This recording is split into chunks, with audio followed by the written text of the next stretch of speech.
Sanjeev, thank you very much for inviting me here and for putting extra burden on my shoulders, saying that I'm an authority on culture. I wish I were, because today I've always maintained that from the doorman to the chairman, everyone believes they understand HR, they understand culture, everyone has an opinion, right? But the struggle is, we are struggling with culture. There is no doubt about it, right? Because we live in very turbulent times. So I have a few slides, but they are illustrative. I'm going to use this more to have a conversation, with all of you in the room. And possibly we can take some questions. So challenge me, throw your issues, and we'll try and have a dialogue around that. Would that work? Right? Ramro Laksha? That's the one thing that I've always known. So on that note, can we, is this working? Okay. Before I get into the future of work and culture is the glue, let's just imagine for a moment. Are we actually working for today, or are we working really for tomorrow? Because tomorrow is already here. So when you say we are working today, it's not about we are doing some transaction today. We are really working for tomorrow. And the tomorrow is a world of transformation. Whatever may have happened in the last 5 years, 10 years, 20 years, I can assure you, in every sector, including in banking and financial services, it's not going to be the same. Trust me. Whether it's your leadership style, whether it's the kind of workforce that you worked with, whether the kind of styles with which you transacted with your clients and customers, it's not going to be the same. Because the client profile is going to change. The client expectations are going to change. The world is going through immense topsy-turvy behavior. Consolidation, divestments, closures. You look at any sector across the world, it's the same. You look at the political fabric, the regulatory fabric, the socio-economic challenges that the world is going through, it's a world of upheaval. And in that, we are going to be talking about the future of work. And in that, we are going to be talking, why is it that culture is going to be that affinitizing, that consolidating glue? I write or reflect extensively on LinkedIn, Twitter, Instagram, wherever you want to find me, on issues around HR and the people practices, around culture, around HR strategy, because I honestly believe you can get your technology right.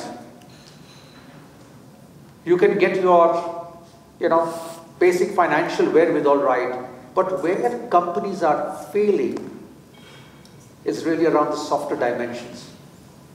And soft is hard. Just because it seems fuzzy, it seems a little difficult to grapple, you can't, as Sanjeev you put it, you don't have a numerical value necessarily to put, it does not mean it's not important. And as Einstein said, all that can be counted does not count necessarily, and all that cannot be counted are the things that need to be counted.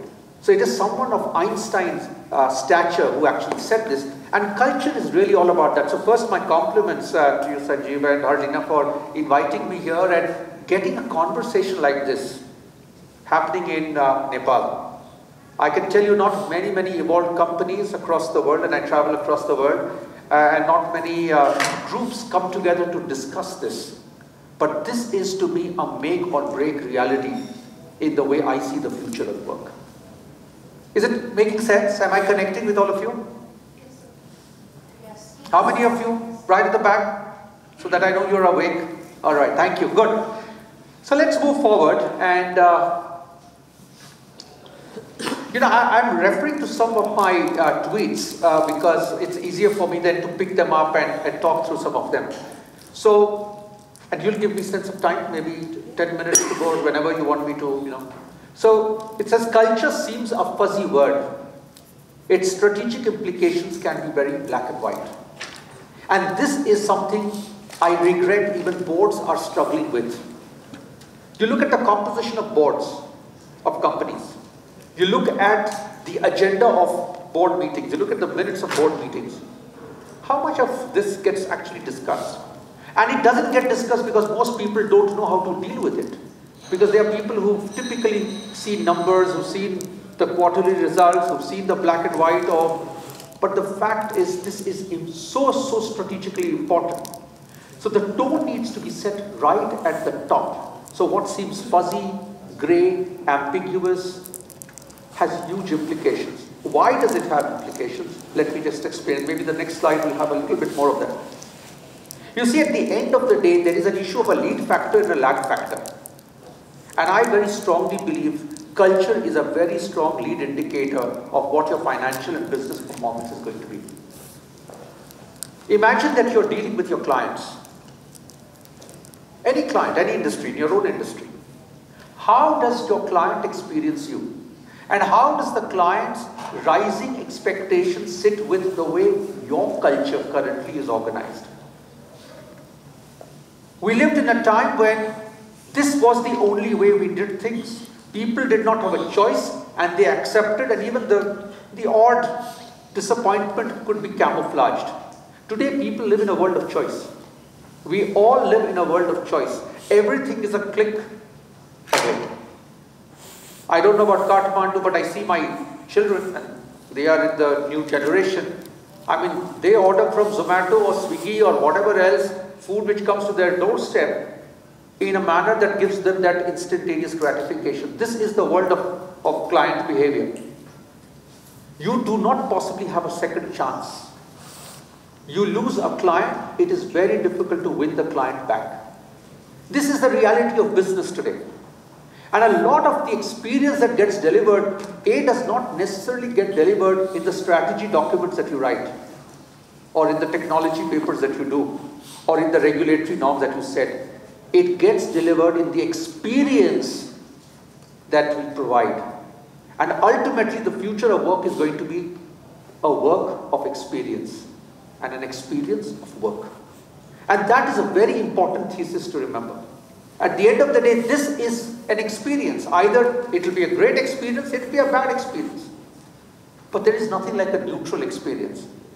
And that is where culture becomes very important. When you look at your culture in your organizations,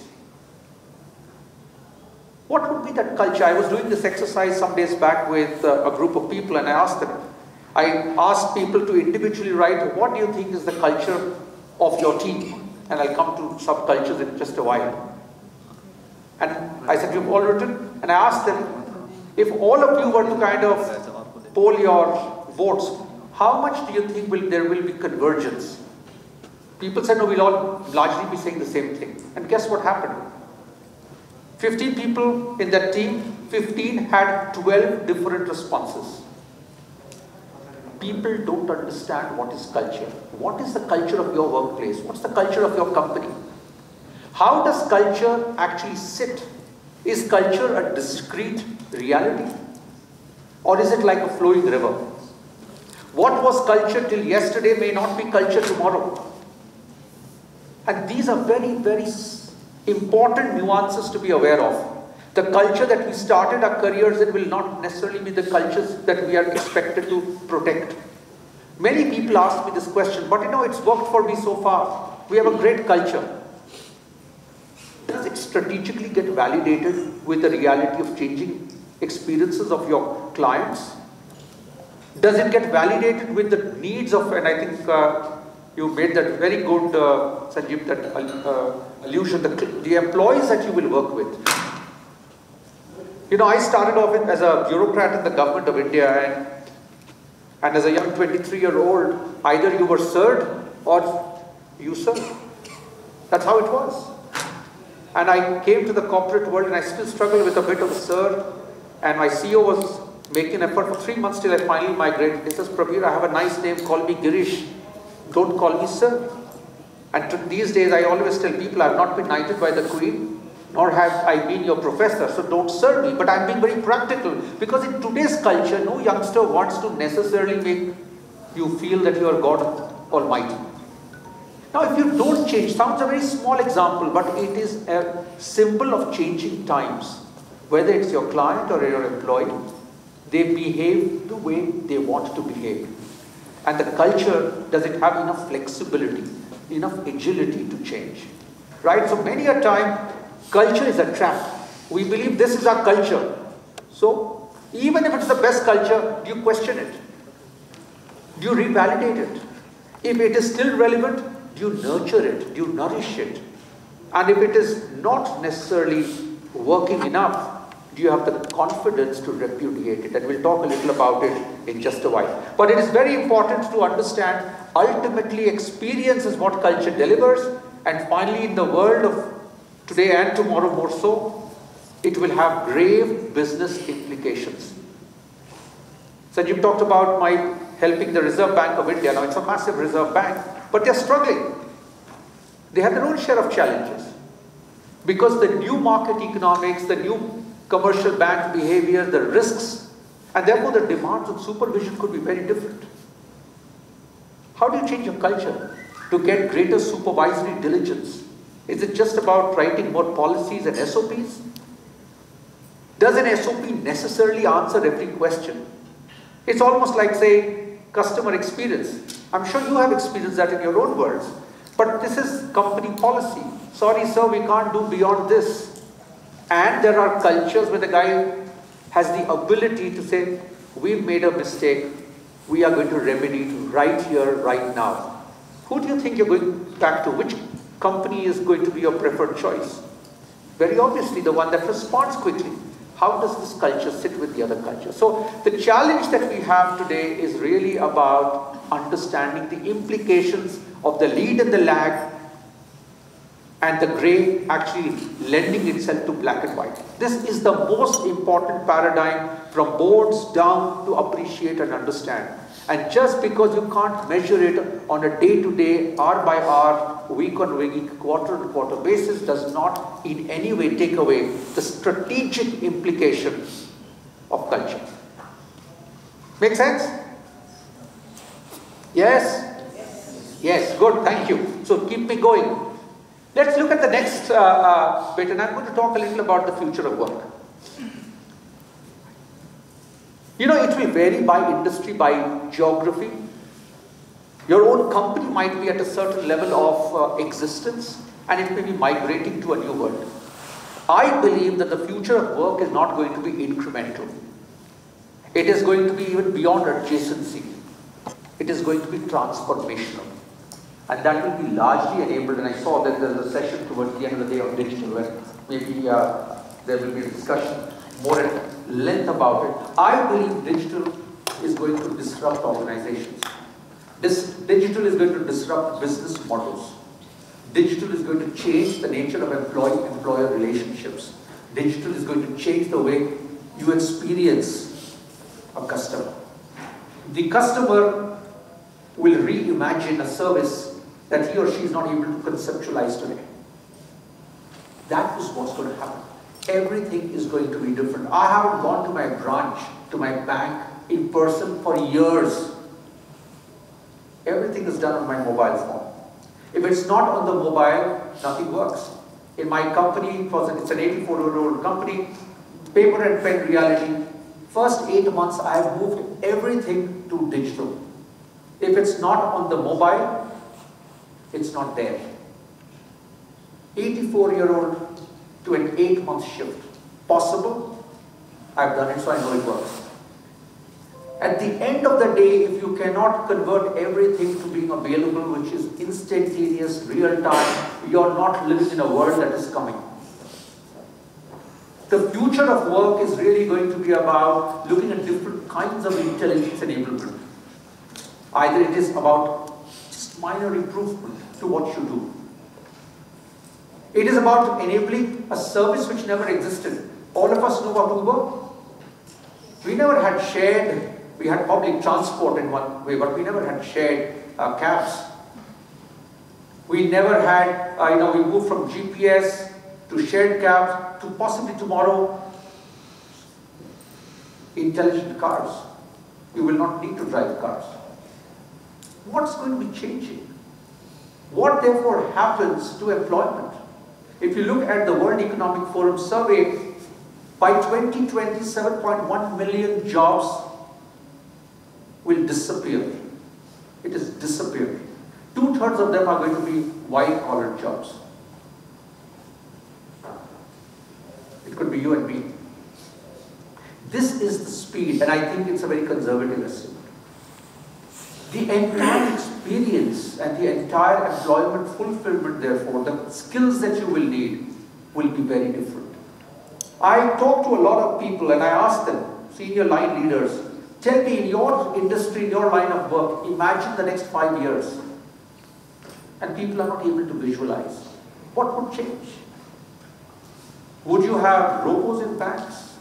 Would you have chatbots interacting with me in real time? We don't know. But one thing is clear, it will not be the way we have dealt with life so far. Now the question is, do you want to be a leader or do you want to be a follower? Or do you want to be swept away and remembered somewhere in history there used to be a company, a leader, a business model that worked. And these are choices that you will have to make when you're looking at the future of work. Digital is going to be a big, big disruption because your entire client experience will change. Your client mix will change. There was a time, and I have gone through that, there was a time, I don't, for example, give my drivers their salary in cash. I do it digitally. There are people who buy their groceries or their vegetables from the street vendor using, if you've heard of Paytm, have you heard of Paytm? I mean, unthinkable. You buy a fish from some little street fellow and he says, "Sir, you have a Paytm?" And you Paytm. What does this do to the future of work? I personally believe, and I'm a month later most likely, I will be part of this reality. Today, the future of work is going to be the gig world. 10 years I was a senior bureaucrat, 20 years I was a very senior corporate leader, led HR of some of the biggest companies, 2 Fortune 500 companies, and suddenly now, 3 decades later, I'm saying, you know what, I will be doing different kinds of work with different kinds of people almost at the same time. This is the gig world. And if I'm willing to change, what does it mean to the cultural nuance in my mind that will have to change? Where you don't have an army of people to instruct, where you're advising 5 different industries at the same time. What does it mean to the future of work? What does it mean, therefore, to cultures of these companies? I personally believe we are going to increasingly shift from routine, regular, hire to retire employment models. I don't think that's going to work anymore. Some parts of the world will move slower, some industries will move slower, but directionally, I can tell you it will change. There will be more people who will be free agents. There will be more people who will do work part-time. There will be more people who are willing to share time space. Now, we've never done that. It's about hiring a full-time employee. There is no full-time employee with you. What does it mean in terms of your leadership? What does it mean in terms of your reward design? What does it mean in terms of your recognition practices? What does it mean in terms of your long service medals, if at all? Because those may not make sense. And the challenge and the opportunity, as far as I'm concerned, and this culture conference should think about it, is are you willing to disrupt or are you waiting to be disrupted? Because that is going to be the future of work. It is ironical, though, that we stereotype. Because the future of work, I believe, will have no stereotypes. I personally do not believe every millennial is the same. Every individual is different. And does your organizational culture accommodate atomized workforces? Almost designing interventions for each workforce, member of the workforce. Or do we do it because it's administratively easier to do a broad brush? Now it sounds like we are talking Star Trek, but that world is here. You may want to be applauded in public before 10 people, then you feel my company recognized me. But there is someone who might actually feel embarrassed being recognized before 10 people. How does your culture allow that flexibility? How do you look at immediate gratification versus annual reviews and annual bonuses? How do you look at a more 360-degree stakeholder input to your decision your management decisions than just the classical, the boss knows it right. This is really how the culture is going to change. And it is scary. How many of us would be happy as managers and leaders to be challenged by people who think differently? Or will our egos hurt? At the end of the day, this is the reality of the new world, which is open, which is hungry to learn, which is wanting to experiment, which has little client loyalty, which has little bank loyalty. Although I am still thinking somewhere that I'm the old world because I'm refusing to allow some bankers to take my business away from the bank which has most of it. But it's a matter of time. I still have 2 other people helping me, not 5. But why not 1? And tomorrow morning someone can take away the entire business, my little whatever portfolio that I have. How are you agile? How are you alert? So it is all about culture. The reason I raise this, ladies and gentlemen, is because ultimately the way you experience the bank, or you experience a service provider, or you experience an employer, is not a name. It is that person, it is that moment, it is that experience. And how do you create a culture where you know that the way they think, the way they behave is by and large in sync? Because what is culture? Culture is nothing but an aggregation of mindset, beliefs, metaphors, behavior. That is culture. If in a company people are more customer friendly, they will respond to you differently rather than being indifferent. If it's not a culture where the customer is centric, they will respond very differently, and you as a customer can sense that. I love the example that Sanjeev, you mentioned. In fact, Sumantra Ghoshal, who was a very well-acclaimed academic, he said that, you can walk into a workplace in almost your lines. In 10 minutes, you can smell the culture of that workplace. If you're hiring someone and you make that person wait for 45 minutes before you see him or her, what does he talk about the culture? There are no aberrations, there are no informal moments. Everything leaves an imprint. That is culture. The way you kind of respond to people, the way you respond to your own employees, the way you respond to your expectations of your customers, the way you imagine expectations of your clients far beyond what they have expressed, is about culture. Do you think you have the flexibility? How are you therefore designing for this brave new world? People like to clone and copy. The challenge with a lot of case studies is we talk about successful examples. We don't talk about failed examples. Will your culture be an example of a failed culture which worked well for many, many years but suddenly was thrown out through the window? Or will your culture help you subvert your past and reinvent your future? So this is really where the world is getting to, where the world is consolidating. And a lot of it will depend about the kind of culture that that new world will be. I also want, before I move on from the slide, the future of work will not actually have one unique Uber culture. Many companies struggle with this. This is our culture. Is it? I can tell you, every culture has subcultures. And is there a problem? There is no problem. It is actually good to allow, in some way, biodiversity of subcultures, as long as the Uber culture, the so-called key principles and values, are not conflicted. The more you make sure that everything becomes one hegemonistic culture, greater the possibility of your culture suffering atrophy. Because what works in Kathmandu may not work in Khartoum. Do you allow for that flexibility? What works with this team may not necessarily work with that team. So somewhere I want you guys to think about this, that at the end of the day, how does that supra culture sit with subcultures? Is there an inherent conflict? How do they coexist? And where is that flexibility in your larger culture design and thinking, where you don't say this is a culture? People ask me, Prabir, I hire for culture fit. And I'm worried. You shouldn't hire for culture fit today. In a world which is so VUCA, volatile, uncertain, complex, ambiguous, you should not hire for culture fit. You should hire for culture plus. Add to cultural diversity. Get more challengers in your team. Get people with different backgrounds in your team. Not people who think exactly the same way. Because your client, your customers are not necessarily going to be thinking thinking the same way. They are going to be thinking different experiences. Is your ecosystem adequately designed? Is your culture having enough bench strength of diverse practices? So don't think of one supra culture, but look at something that is actually giving you flexibility. Make sense? Does this connect with your experiences here?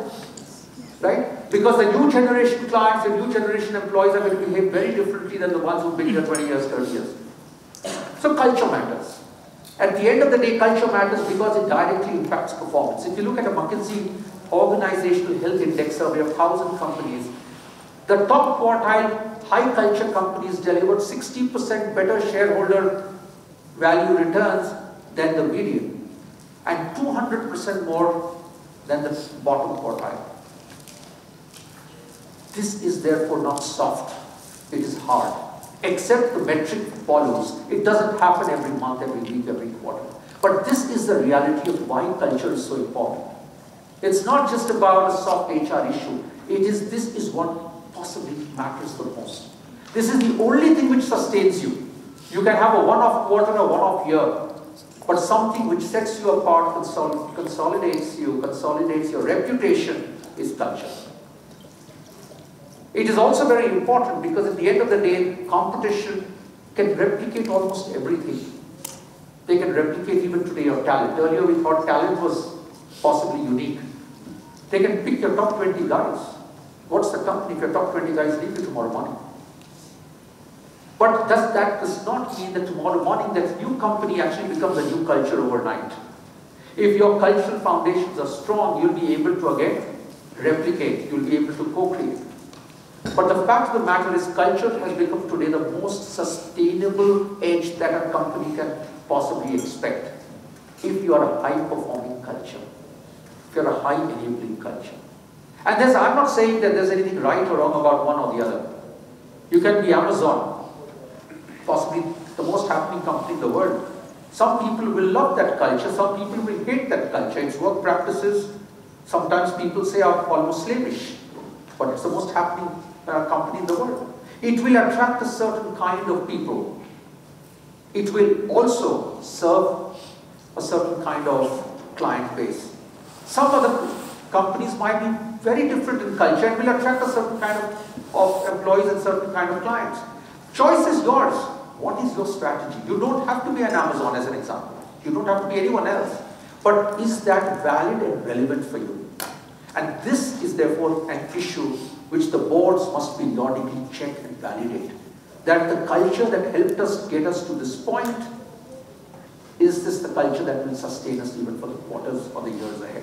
And if not, how will you replicate? Because high performance is always contextual. It's not that you're better than the last quarter. Are you better than people in the industry? Are you better than people beyond your industry? Right? If you're not a culture which is having enough of agility inherent in it, you run the risk of getting to be a stillborn organization. And therefore the provocation that I would leave with all of you is, ask yourself, if your culture, or what dimensions of your culture makes you responsive, makes you proactive, makes you anticipatory, makes you be customer obsessed, makes you very employee responsive, and what aspects of your culture are holding you back? I started by telling you that culture is a set of shared systems, beliefs, practices, behaviors, processes. Many a time we talk about a strategy, but we don't think enough about the culture. And it's right now to say that culture is strategy for breakfast. The question is, do we change everything that needs to be changed in a system if culture truly matters? How are your HR subsystems designed? Your hiring practice, have you altered it to the new culture you want to be? Your performance system, has it been altered to support things that reinforce a new culture? Your reward practice, your recognition practices. If you're not able to do that, chances are you would have been only flirting with making sure that the culture is getting tweaked, but nothing's going to change. Because culture change is far more substantive than what we think it is. It's not a little ointment that you put on the top and say that it's going to heal for itself. Culture is therefore an issue of strategic choice. What's the culture we want to be? What's the cultural nuances we want to change? What parts of the culture do we want to reinforce? And that is a job that many of you in the room should be asking. But the big question is your culture inviting you to speak up? If not, that is where you start.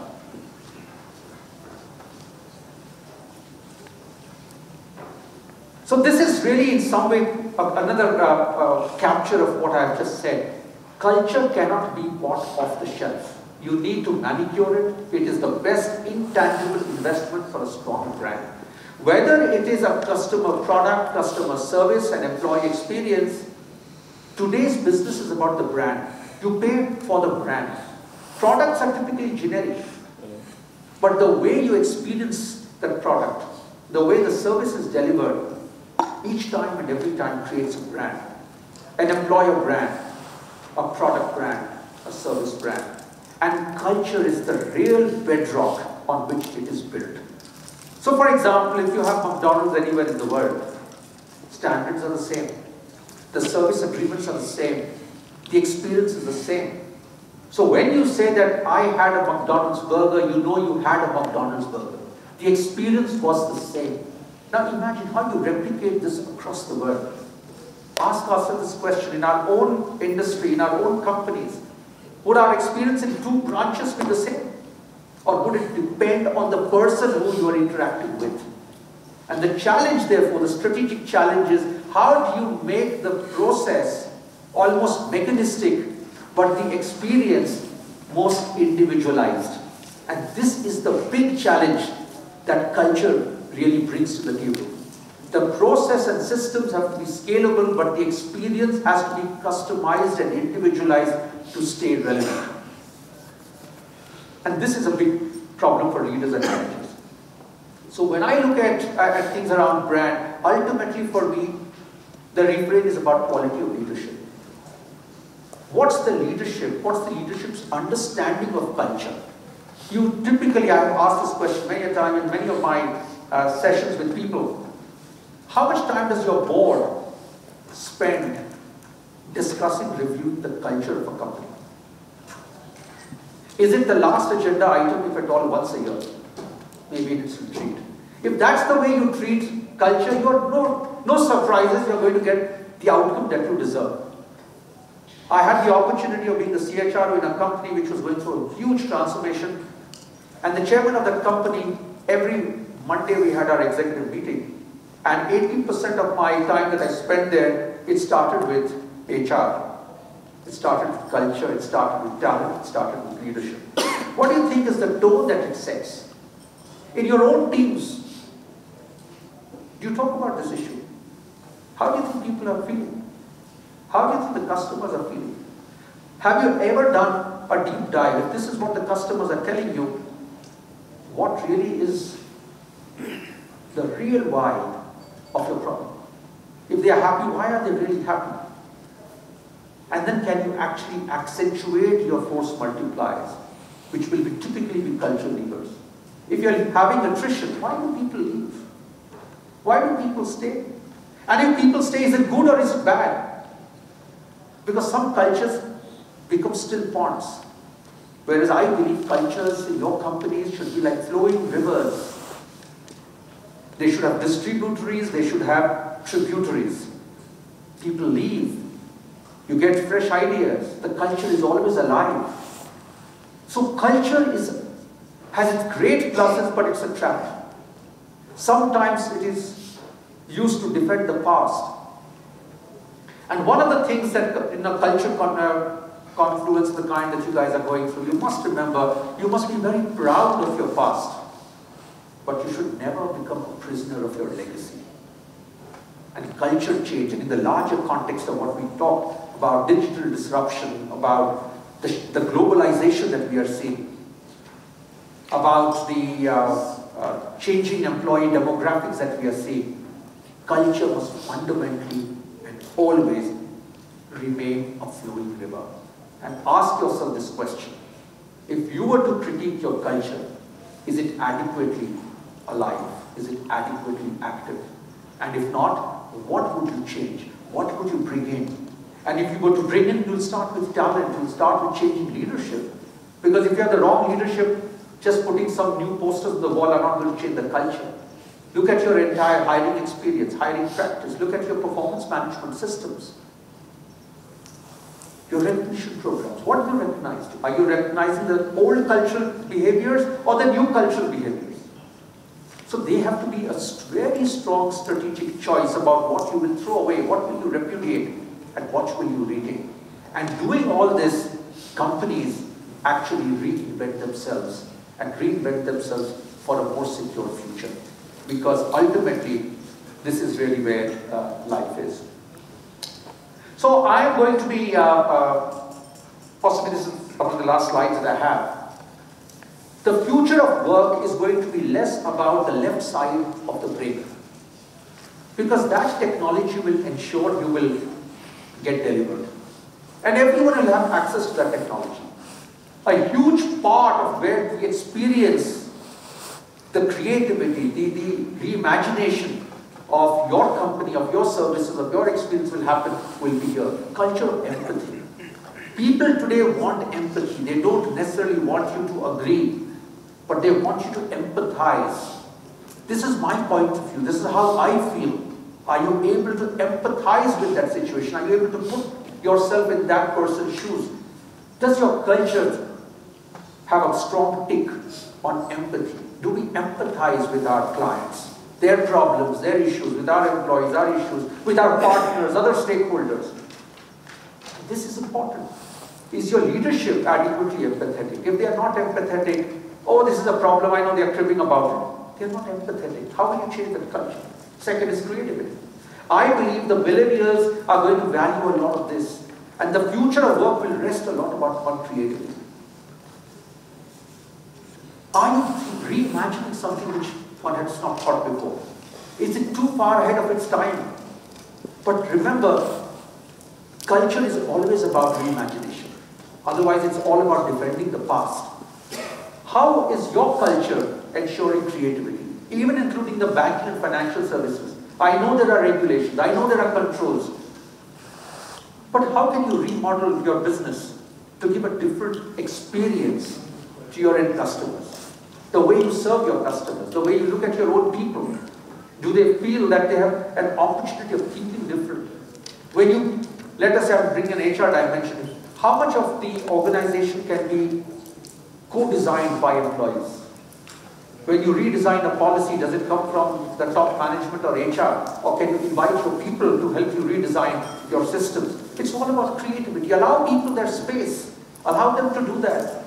Because that's what the millennials will want. Agility, the speed of response. How quickly is your culture willing to change more? People are empowered, not empowered. It's an expression of culture. Why are they not empowered? In the same company that I talked about, and Harlina will remember, we moved 25 policies to self-approval. My secretary could approve her domestic travel anywhere in India without, let us say, her manager's approval. They'd never done it till that time. But why did we do it? Because I checked data, last 5 years, no manager had said no to a single travel request or a leave request. Why not trust people? And not waste managers' time on all these stupid approvals. He will get an update, so he knows that someone is traveling. But it's possible. So it's all about building agility in the system, building greater ownership, greater accountability, and therefore a more responsive company. Critical thinking. What issues prioritize or get prioritized in your leadership style? Are they focusing on the A-class items, C-class items? How deeply do they think? This is how the future of work will be disrupted. Is your culture encouraging that? Or are people doing a job 2 levels lower? Are they micromanaging? Are they wanting to check everything that is being done by someone down the hierarchy? Now, these are big issues for culture change. It's not about just changing an office order. It's about saying, you take the call. Allowing someone to fall, still allowing that person to, be able to stand. It is not easy. No one wants to do it wrong because your monthly results or your quarterly results or your annual results are at stake. But it is very important that are they thinking the right issues? And finally, and for me this is my favorite word, I believe the best happening cultures in the future will be the ones which actually are pivoted on conversation.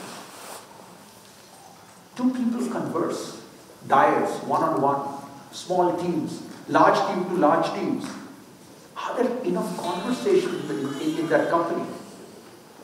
And this, if it doesn't happen, is going to lead to people getting disrupted. I already said, the future of work will have a lot more of free agents. It will be a gig reality. If you don't build a culture of conversation, it's not about reviews. There's a difference between reviews. You must do your share of reviews, but you have enough conversations. People have told me, but that's not professional. What then is professional? If conversations help teams get together, help get a lot of emotions off their hearts, get them to work in a more synergized way, that is being professional. That is actually far more impactful to companies, and that's what the McKinsey data suggested. So conversation, the art of building conversation. In fact, Sanjeev, you asked me that question. One of the things I'm going to be helping the Reserve Bank is on this, helping top 100 leaders just learn the art of conversation. And they're all very senior people. But how do you help people learn the art of conversation? Because it changes almost everything when you look back. If that happens right, everything, critical thinking, agility, creativity, and finally empathy, finally will get delivered. And that is really how culture change will happen in companies and corporations. It starts from us. I want to leave you guys with one last thought, and then I'll take questions. While it is definitely a leadership agenda, the question is, to be any of this, do you need your boss's permission? You are the owners of culture in your respective teams. The way your team experiences culture, the way your team behaves could be very different from a peer's team. And I'm saying if each one of us starts thinking of ourselves that our fundamental job is to be the custodian of a relevant culture, relevant to the needs of our business, I think we would have evolved as leaders. And that is the least that we can do to our work systems, workplaces, to our teams, and to our clients.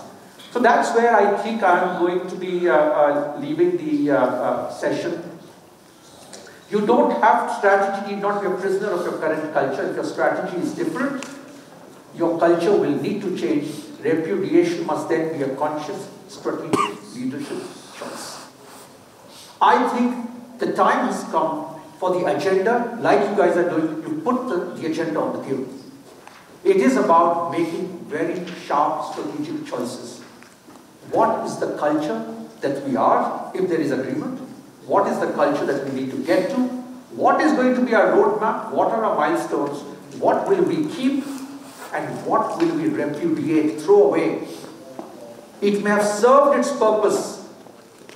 Treasure that past, but do not become a prisoner of it. And I think this is very, very important for us to keep in mind, because ultimately this confluence, this discussion on culture is really about those strategic calls that you in your respective organizations, given your aspirations, given your operating challenges, would need to realize. So I want to wish you guys all the very best for the day that is going to be unfolding. I think it's very, very creditable that NBI has put this together, because not many companies still are able to put their arms around the subject, and BI as a partner, I think is a fantastic platform. Let there be enough discussions and conversations through the day. It is not important that you get to a conclusion today, but there must be enough resolve to take the conversation back to your workplaces, so that you can trigger and initiate a conversation, and finally let your respective leadership teams make the right decisions on whether to sustain the culture, to eliminate your current culture, and to bring in a very different culture. So good luck and God bless to all of you in your thinking. I'm happy to take questions, reactions, rotten eggs, tomatoes, whatever you have. Let me see whether you've agreed with what I've said, you have a different point of view, you want me to clarify anything. Happy to do that before I get off stage. Yeah, thanks Prabir. I think there will be some questions. You could actually log into, you could use your data to go into slido.com and type your questions just use code CC019. I think the CC019 is the code. This culture is changing already, real time. Yeah, I mean, we've been using this for quite some time at the conferences. So if you're still not clear, just open your web browser, type slido.com, and just then put your hashtag CC019, then you can type your question, anything like with your name, and this page will be displayed. But let me engage Prabir while the questions are coming up. So, I mean, that was a very good, deliberation, Prabir. I mean, could you help us understand? I mean, we talked gig economy, we talked about the new workforce and the changing dynamics, right? But I think, and you're right and point on that, the economies and the countries around the world will have to catch up. Actually, culturally, in that sense, we are very different from India. At least from my experience, in last 10-15 years, how India has evolved, particularly the technology, right? And in terms of the technology, Nepal is also better off. I mean, but the corporates using the technology were in the kind of the digital intervention that we need to catch up. Because with the digital intervention in a greater India, that you have a lot of this workforce behavior change because going to the digital intervention. So largely our system is still manual, but in few years time we hope to get into the, we have no choice. I mean, not hope to. I would not like to get into the digital. I would not like to get into technology. I would rather go back and plant my own rice and dig my own water and eat my own potatoes. I wish I could do that, but I think that would be just romantic idea, at least for now. Okay, but it would be difficult for people to relate it right away. But in your sense, the kind of economy that we have, which is growing, opening up, and the society is still very close knitted. We love this because we like to do things very collectively. And so in your bank, you walk in, you still feel people working together, having fun together, that kind of stuff. So largely the friendship relationship is also within the organization actually. So on weekend, these people would meet with the same people again.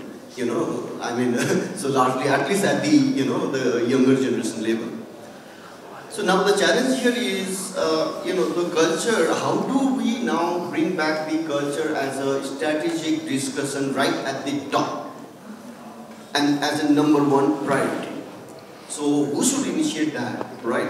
And now once that is initiated, and who is the one to actually take it forward?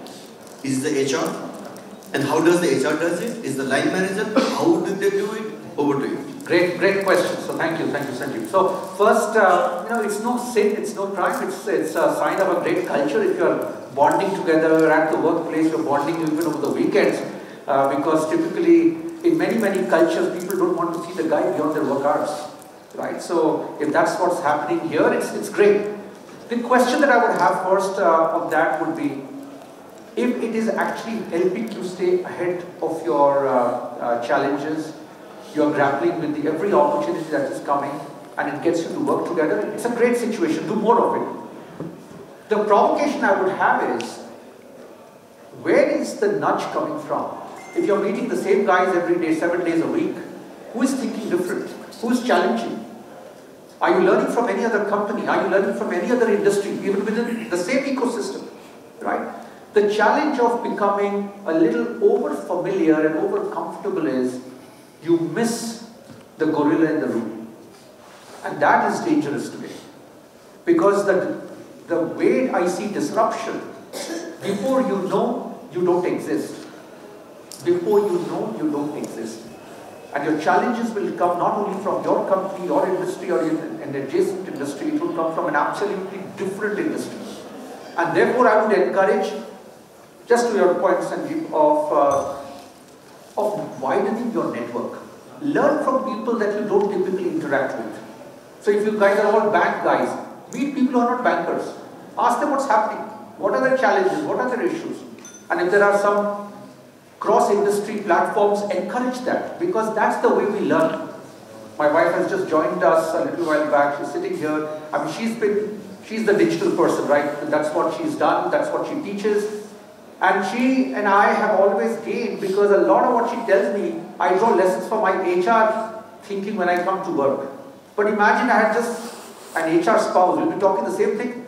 We'll be scratching each other's back and life is good. So the point I'm making is, are there enough challengers and naysayers in your ecosystem? Because that is the way ideas will come. So that was the first one. Alright, I think we have a lot of good questions here. No, but let me just respond to that question. Who should take the ownership? Ownership should be taken by your top leadership, your board, your chairman.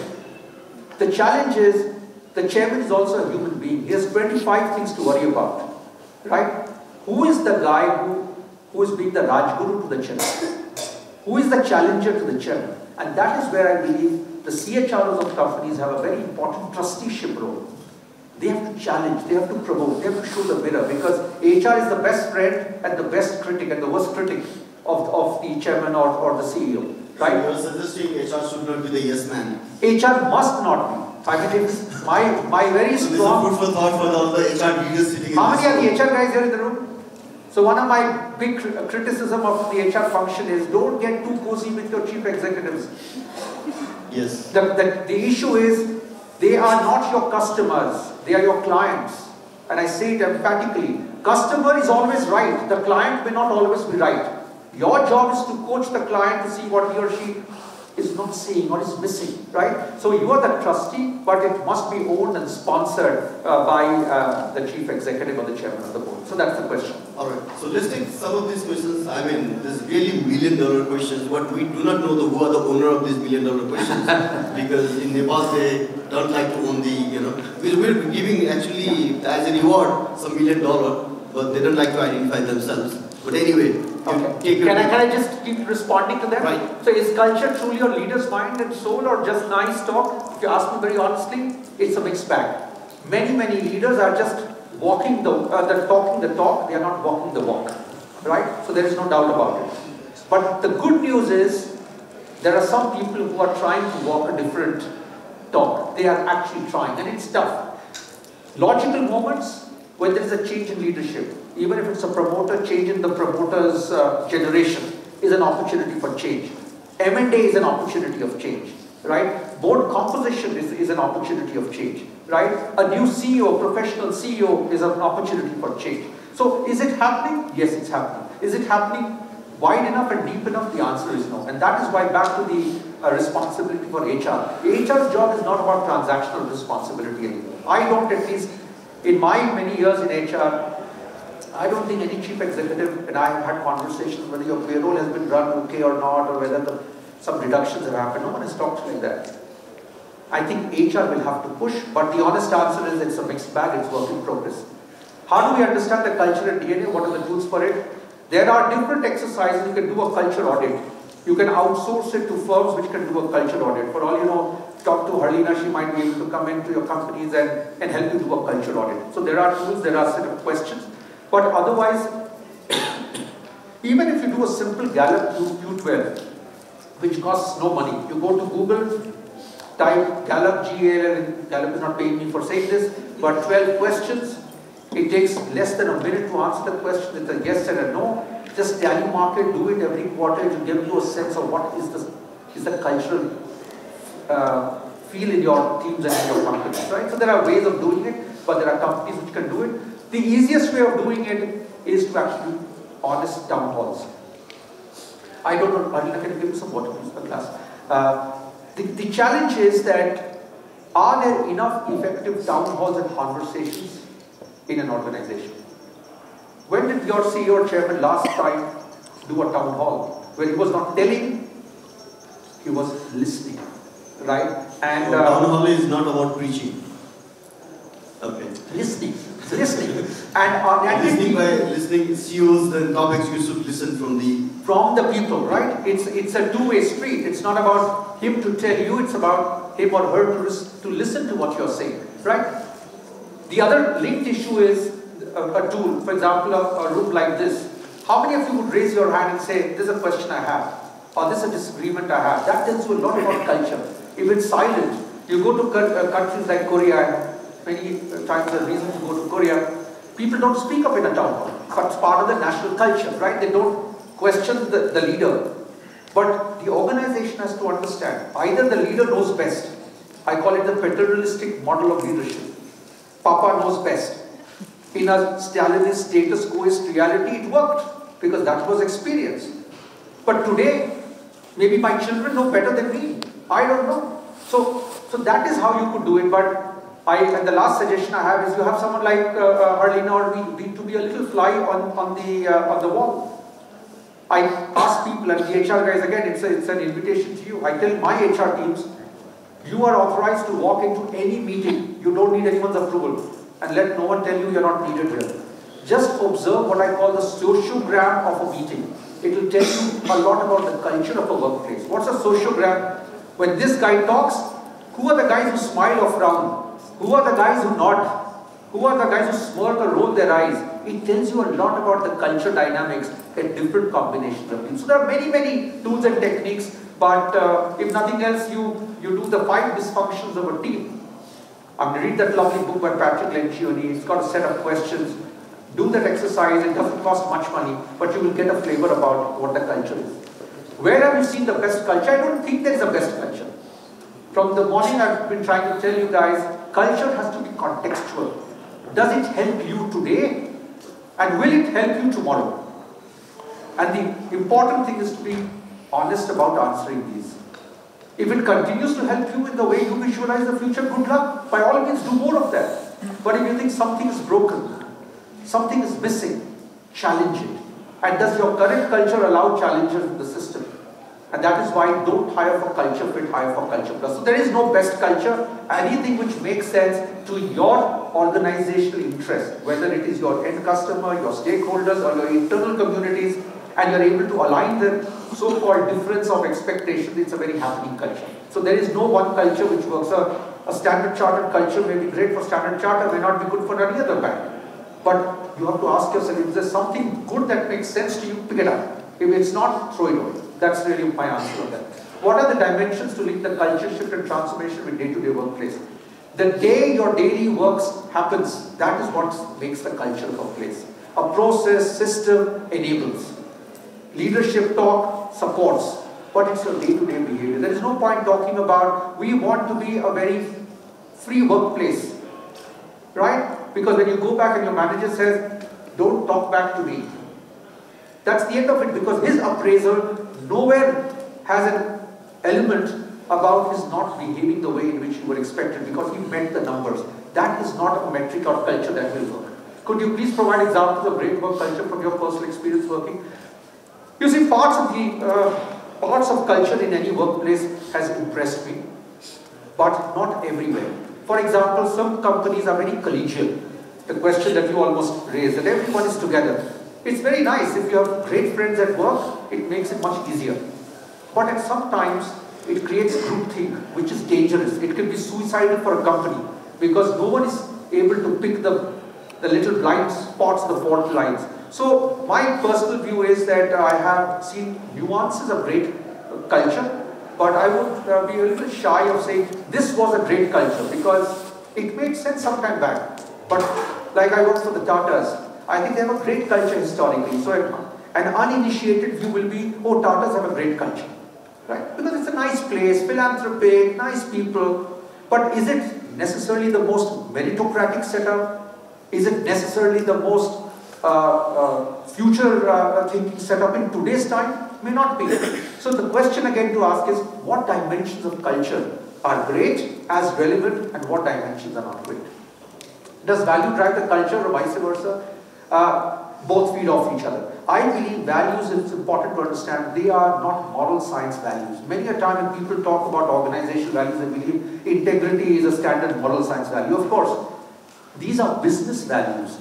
Values in organizations mean values on which the organization stands, on which the organization builds its value proposition to the customer, and the returns, again, support the values. So in some ways, values is the springboard of the culture that you want to build, but culture in another way is really the loop closure of the values that you want. How can we modify the existing culture to get the employees into adapt, desired, ensure that the sub-cultures are in line with the desired culture? Communicate, communicate, communicate. Role model, role model, role model. Walk the talk, walk the talk, walk the talk. There is nothing, it's all about play and practice. There is nothing else about this. Culture is behavior.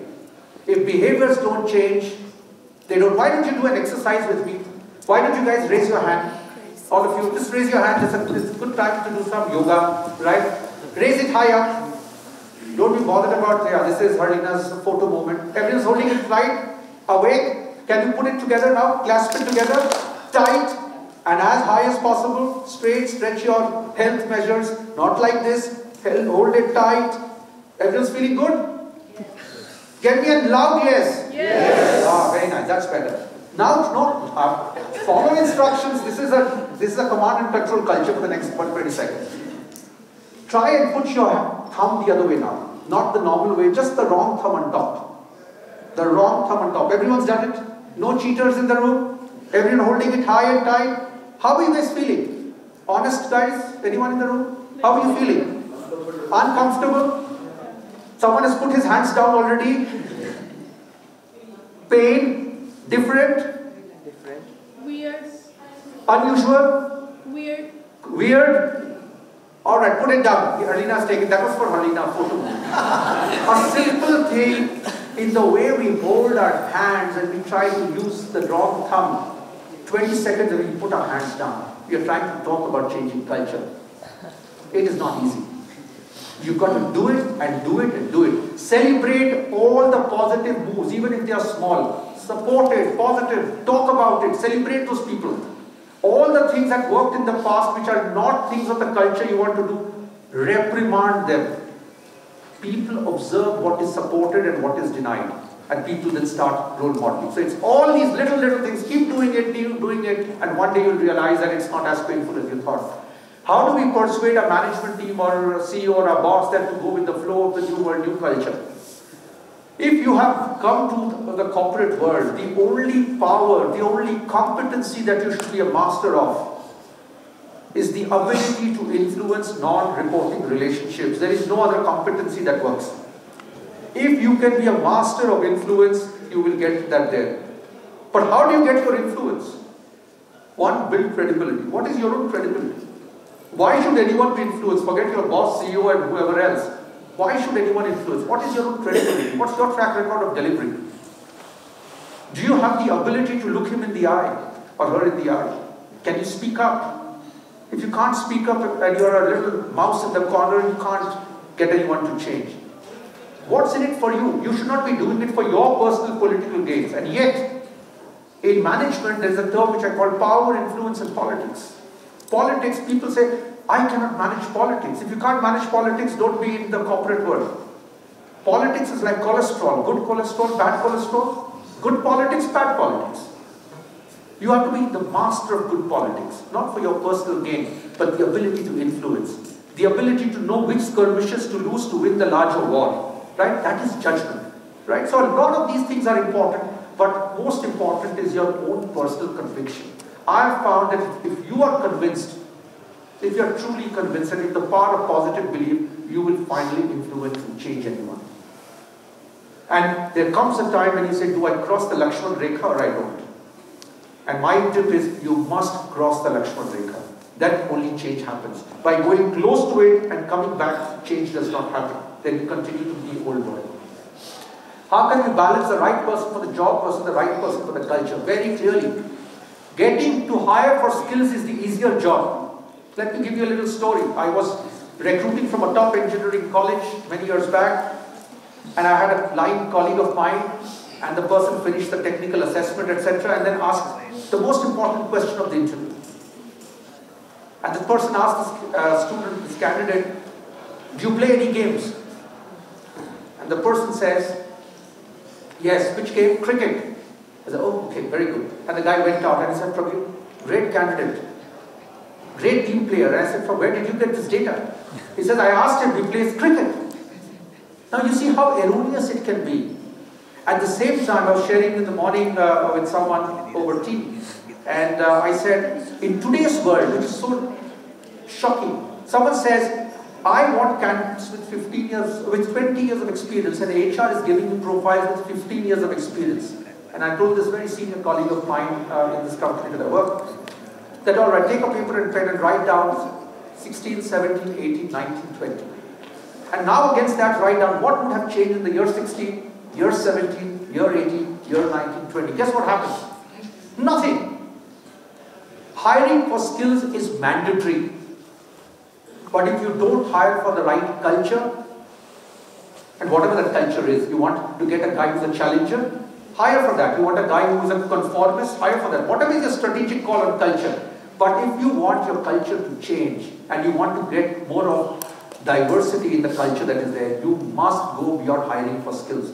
This is a trap, and I will tell you very honestly, HR teams and line managers are equally guilty. Their entire world ends with hiring for here and now. If you're wanting to hire for the there and then, you've got to make conscious calls. Even if you're a notch lower on your skills, but you are above threshold, hire for a better culture quotient than we typically do.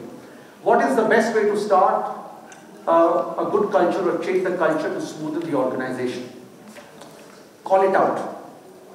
It takes guts to call a culture out, let me tell you. Cultures have this banyan tree reality.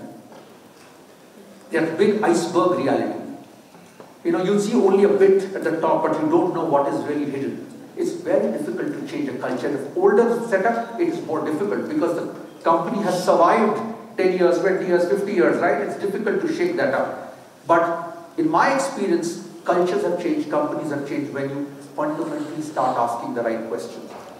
And are we doing all that is relevant? Is this still adequate? Do you think that this would be, word it the way that you want to do it, but start speaking up? Is there a risk? There is a huge political risk. And that is back to my colleagues in HR. You have to give people that comfort. And you on their behalf have to be, and that is the mantle you're carrying, of being able to tell the chief executive, the board, of what you think are fundamental issues. Because at the end of the day, one thing could be, it can be explained away. Why we are doing is the best way is a very logical and easy leadership response. The job that you have or the job HR has is of telling them, yes, it has served its purpose, but is there a different way? And is there a risk? See, there are two ways of looking at this question. Either you call out, is there something that we could do about a culture which can actually enhance value further? Or is there something that we can do which will actually prevent value leakage which is happening? Or is there an enterprise risk that you see? If you are able to connect your questions to these three dimensions, you have a conversation going. I think the last couple of questions, what times are tough? When times are tough, leaders often forget about culture. What's your brilliant? It's so true. But this is your belief. Culture is not a matter of consequence. Culture is a matter of conviction. And I personally believe that if you really want to build sustainable future of your organizations, learn to believe in your convictions. It is not going to be politically convenient, because many a time, imagine, culture change is about challenging, and so it will be received. That so you're telling me all that I have done was wrong. No sir, that's not what I'm telling you. All that you did was right in that context. All I'm saying is it still as relevant? Is it still as valid? Is there a better way, a different way? And can our culture change so that we become more relevant and successful tomorrow? So there is the issue about leadership finding it convenient. But again, as I said, the ray of hope is there because there are many leaders who are willing to feel challenged, who are willing to think differently. Build your coalition right. Get your conversations with the people who can make a difference. Does the culture work over a handsome pay in countries like us? See, again, depends. What is the culture that first works for you? To me, culture is not just about talent retention. It is only one aspect. I personally believe excessive talent stability is about, again, damming a river. It's the same set of people who think exactly the same way and do the same thing. It's like my friend Icarus. Have you heard of Icarus? Icarus was a Greek mythological character. He had waxen wings. Right? And he realized that when he flapped his wings, he flew higher. So what does one do? If you're going up, you do it again. So you go higher still, you do it again, you go higher still. Till one day the guy dropped dead. Why? He had got too close to the sun and his waxen wings got melted. So I firmly believe that past success does not necessarily ensure the success of the future. And the culture angle is very clear. What dimensions of your culture got you to this point? Any strength done excessively becomes a weakness. What dimensions of your culture, which have been strengths in the past, could potentially derail you tomorrow?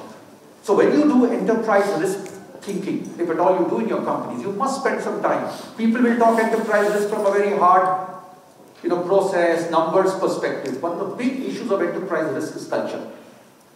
Could your culture torpedo you? What dimensions of your culture could torpedo you? How can you change? What will you need to do? And that is how, between pay and culture could prevail. But if you just want to have a soft culture because it keeps stability, handle it with care. Last two questions. How can we modify the existing culture, get the employees to adapt to the desired culture, ensure that the subcultures are in line? I think we've answered this question. First is you've got to align all your HR subsystems. All your HR subsystems. From hiring to engagement to rewards to performance management to promotion norms to talent mobility, everything must support the new culture. You don't get this right, and that is why it is a very strategic issue. You just can't say, well, we've changed our boards and now the culture has changed. It doesn't change. Even exit calls on leadership, exit calls on talent. Replace the CEO if the CEO is promoting the wrong culture. Replace the entire leadership team, have a new leadership team. Right? So there are different ways in which you do it, but the important thing is first get what is the culture that you want to create, which is relevant to this new strategy, the strategy for your survival and growth in the future. And the last question, how do we change a culture by default to a culture by design? That's a smart question. Harlina, just capture that for me.